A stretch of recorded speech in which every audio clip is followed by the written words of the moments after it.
Good morning. My name is Manoj Sasidharan and my student number is 2401002. Today I'll be discussing about microeconomic analysis. So the major objective is going to be to analyze real world events using core microeconomic principles. And we'll be highlighting how economic concepts like tax incidence, oligopoly, and imperfect information manifests in news articles.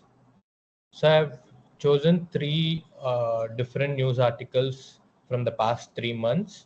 And the first one is going to be telecom tariff hike, which explains about oligopoly and market structure.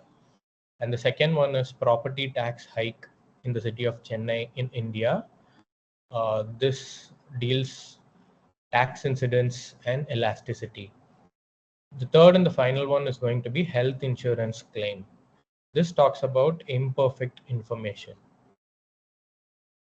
So the first topic is going to be oligopoly in telecom sector. So the news article talks about how Vodafone, Airtel, and Jio has raised its tariff by 15% in the past 2 to 3 months, impacting around 1.09 billion users. So the opposition party, which is Congress party, has raised criticism on lack of competition and raising consumer cost, and the government has been ignorant about all this for the past 2 to 3 months. So basically what oligopoly means is, oligopoly is a market structure where small number of companies or firms dominate and each firm's decision affect others. So how or what oligopolies key characteristics would be is interdependency. The companies, all three companies are interdependent. And next one would be barrier to entry. And the third one would be price rigidity. So what interdependency talks about is there will be an communication between the companies where they would decide on the pricing, and the other company would give a competitive price, but it wouldn't be very less expensive or cheaper than the other one, so that the consumer wouldn't have much choice to go for one company. And the second one is barrier to entry. What barrier to entry means is uh, basically it'll get tougher for a new company or a firm to get into the market because it involves a lot of expense.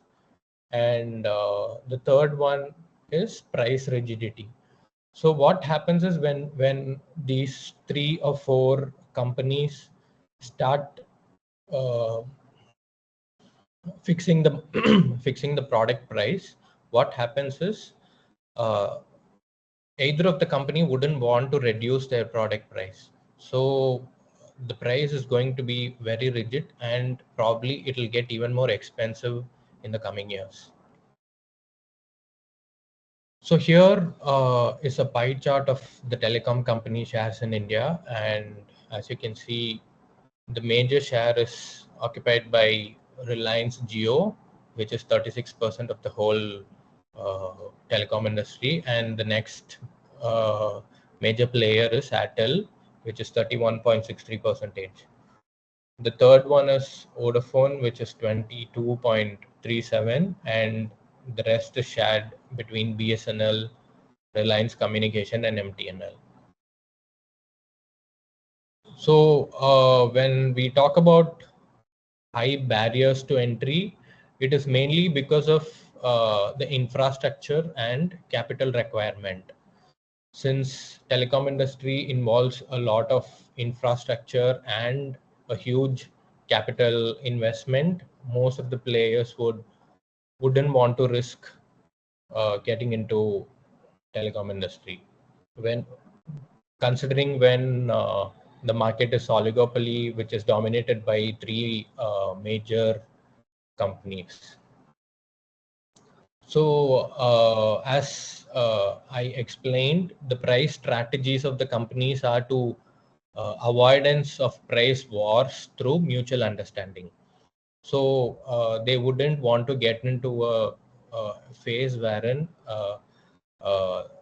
there is a price war. So there'll be a mutual understanding where each product of the company is priced at certain level. It wouldn't be very expensive or it wouldn't be very cheaper at the same time, so that all three companies get equal amount of market share.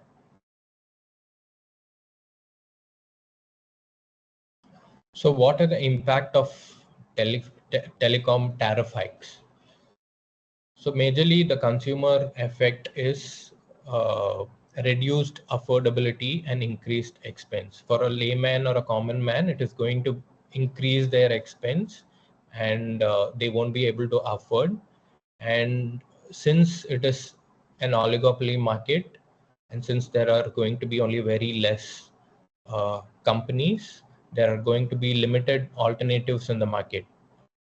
So the common man wouldn't have much uh, to choose from. Like they won't have much options, and we'll have to settle for the main three companies. And what happens is this would lead to lack of innovation. With few competitors, there may be less incentive to innovation. So what happens is, since there are very few competitors and people have been buying constantly their products, there wouldn't be much of an innovation because there is no much of demand. So all companies are making profits out of their customers, and they wouldn't concentrate on new innovation. So what can we do? Like what policies can be implicated? So from the government side, for example, TRAI of India needs a strong regulatory measures to ensure fair competition. So what a strong regulatory measure would do is it would encourage new companies to enter and to break this market dominance. And this would even create affordability for consumers, and consumers would get more affordable products at cheaper price. So the second topic is going to be tax incidence and elasticity. In this news article, uh, the city Chennai's corporation raises property tax by 6% annually to fund infrastructure. So first, let's see what tax incidence mean. Tax incidence refers to how the burden of tax is shared between a buyer and a seller in a market. So in relating to this news article, the tax division of tax burden between buyer, who is going to be the renters, and the sellers, who are going to be landlords in this case. So elasticity of demand determines how much tax is absorbed by each group. So in this inelastic demand, wherein the renters who are buyers bear a greater share of burden, because they'll have to pay 6% extra on their property tax. And the elastic demand would be the landlord possesses more of the costs, pass more of the cost to the renters. So in turn, what happens is when the landlord are made to pay more property tax, which in turn they'll increase the rent, and this also becomes a burden for the renters. So in this tax incident graph, uh, we are going to see the price. It is between the price and the quantity of the housing, and the green line green line is elastic demand and the blue line is inelastic demand. And the gray area is going to be the tax burden area. So inelastic demand, homeowners or the landlords whose demand for housing is inelastic, since they can't easily sell their homes, bear a large share of tax burden. And the gray area in the shade is this increased the tax burden. And the second one is elastic demand. Renters may experience smaller share of burden as they can more easily move or seek cheaper housing if taxes causes rent to raise. So when the homeowners or the sellers are increasing the rent, what would a renter would be doing is he would want to easily move out or seek for a cheaper housing option. So what are the implications of tax incidence? The short-term effect would be homeowners face increased financial strain and potential raise in rents as landlords adjust costs. And what the long-term effects would be is possibly to decrease in the housing supply if property sales increases. And this would reduce the affordability in the rental market. And what are the policy implications and what the government or municipality or corporation can do in this particular situation would be to there would be need of balanced tax policies that consider housing market elasticity. So the third topic or the third news article would talk about imperfect information in insurance. So this news article talks about insurance policy holders often misunderstand terms leading to rejected claims. And what happens is the insurers benefit from information asymmetry where consumers lack complete knowledge. So what is imperfect information? Imperfect information arises when one party in the transaction has more or better information than the other, leading to inefficiency. So what are the key characteristics of imperfect information? The first one would be information symmetry. Information symmetry is which talks about one person having broader knowledge about a transaction and the other person having lesser knowledge or no knowledge at all. It can be hidden or it can be made in a certain way that the consumer or the buyer wouldn't get to know about certain information which can cause inefficiencies. And the second one is market inefficiency. So what generally happens is when information asymmetry or imperfect information happens, the market would go a bit inefficient because people would be scared to hire a service or to uh, buy a product. So this would lead to inefficiency. So what are the common issues in health and insurance claims? So the first one we are going to discuss about is fine print challenges. What generally happens in insurance claims is that what are the clauses which are excluded is not communicated to the buyer, and the terms and conditions would mostly be misunderstood by the buyer who are policy holders. So these are major common issues in health insurance claims. So what are the consequences of it?